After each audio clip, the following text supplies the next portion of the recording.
Hi everyone. I'd like to show you some improvements we've made in Orbeon Forms 2024.1 to the date and time control. So let's jump right in.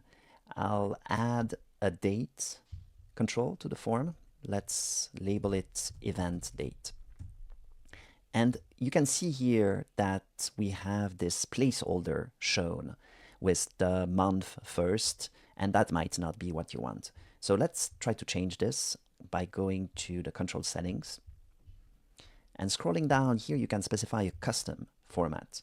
And we're going to just change everything. We can say that the date is going to start with the day. We'll use a period as a separator, and why not? Let's use leading zeros. So here we have an example of what the date looks like.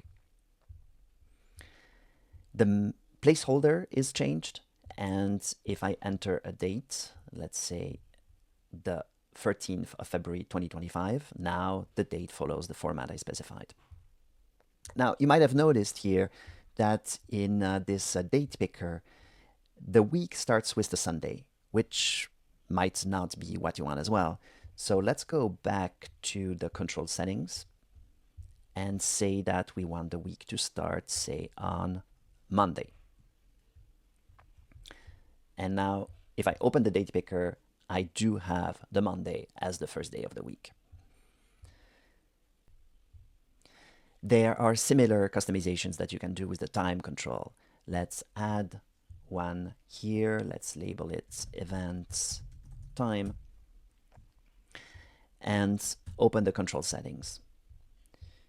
So here we can use a custom format, and you can see that you can change the whether you want to have the 12 or 24-hour format, whether you want to have the seconds shown, and if you have a 12-hour format, you can choose how it is shown after the time that is entered.